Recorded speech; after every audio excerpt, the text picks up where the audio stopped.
Aisha, the child bride of Muhammad, has an epiphany with regards to Muhammad's revelations from God. And we can find this in Sahih Bukhari 4788. When she says, narrated Aisha, I used to look down upon those ladies who had given themselves to Allah's messenger, and I used to say, can a lady give herself to a man? But when Allah revealed, you, O Muhammad, can postpone the turn of whom you will of them your wives, and you may receive any of them whom you will, and there is no blame on you if you invite one whose turn you have set aside temporarily. And it's Revelation 33:51. It says, I said to the prophet, I feel that your Lord hastens in fulfilling your wishes and desires. So it's quite clear that Aisha finally figures out that the things that Muhammad wants, um, Allah conveniently gives him.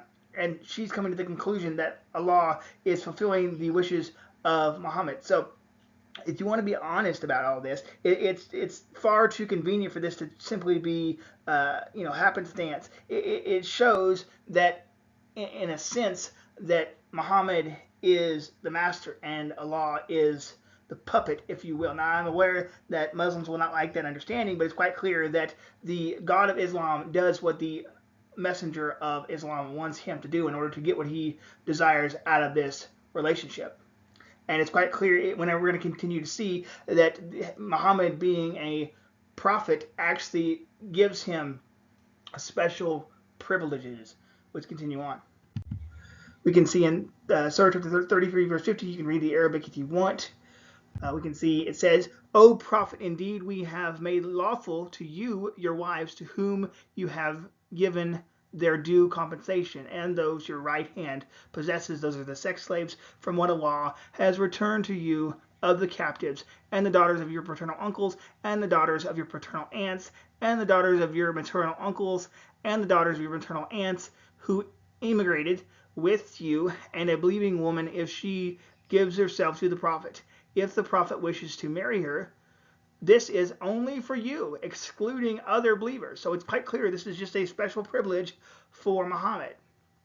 So he has more than the wives would allow. It says, we certainly know that we have made obligatory upon them concerning their wives and those their right hand possesses. But this is for you in order that there will be upon you no discomfort or difficulty. And ever is Allah forgiving and merciful. 33:51 says, "O you Muhammad may put aside," this is what the hadith was referencing, it says, "put aside whom you will of them, or take upon your whom you will, and any that you desire of those from whom you had separated. There is no blame upon you. That is more suitable. This is more suitable, that they should be content and not grieve, and that they should be satisfied with what you have given them, all of them, and Allah knows what is in your heart, and ever is Allah knowing and forbearing." Let's continue on. We can see it says, this is with regards to Muhammad having more wives than his own revelations allow. It says in Sahih Bukhari 50:68, it says, narrated honest, the Prophet used to go around having sexual relations with all of his wives in one night, and he had 9 wives. And this is with regards to the average everyday Muslim. It says in Surah chapter 4, verse 3, "And if you fear that you will not deal justly with the orphan girls, then marry those that please you of the other women, 2 or 3 or 4. But if you fear that you will not be just, then marry only one, or those your right hand possesses, the sex slaves. This is more suitable, that you may not incline to injustice." So it's quite clear that the average everyday Muslim only is allowed to have 4 wives, but yet Muhammad has 9. So it's quite clear that Aisha was right, that Allah gives Muhammad whatever he wants. And it's clear that being the prophet of Islam definitely has its perks that are not given to anybody else. Let's continue on.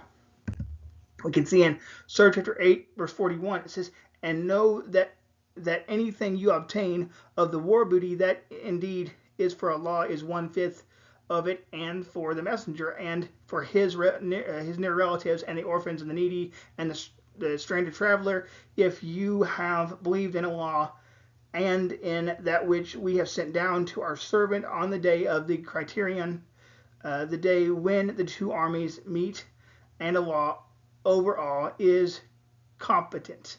Well, first of all, I would disagree that Allah is competent, but let's continue on and see what we find, because even this is special privilege given to Muhammad from Muhammad's own mouth. We can see in Sahih Bukhari 335, it says, the Prophet said, I have been given 5 things which were not given to anyone else before me.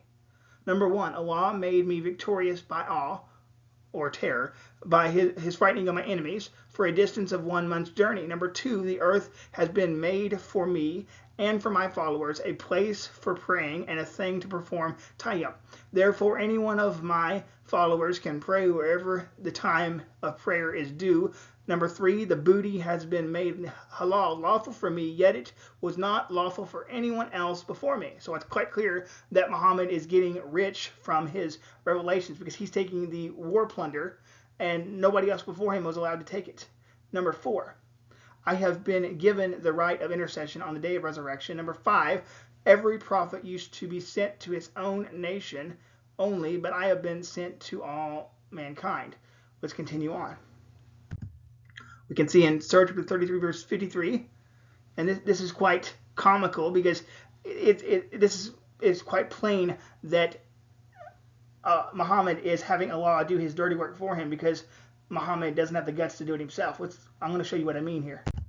We can see it says, O you who have believed, do not enter the houses of the prophets, except when you are permitted for a meal, without awaiting its readiness. But when you are invited, then enter, and when you have eaten, disperse without seeking to remain for conversation. Indeed, that behavior was troubling the prophet, and he is shy for dismissing you. But Allah is not shy of the truth, and when you have asked his wives for something, ask them from behind a partition that is pure for you and for your hearts and for theirs.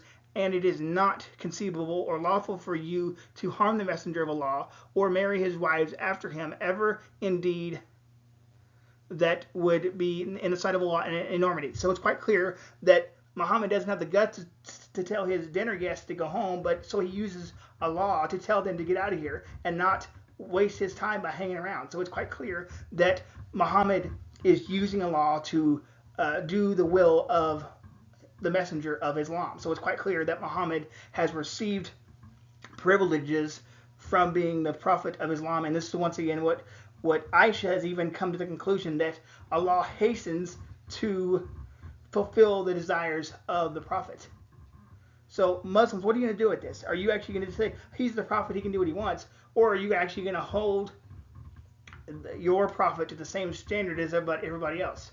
Because this might come as a shock to you, but the God we find in the Bible holds everyone to the same standard. He holds the prophets to the same standard as everybody else. Nobody gets special privileges with regards to receiving something above somebody else, because everybody is held to the same standard. But yet when we look at Islam, it's quite clear that Muhammad receives special privileges left and right.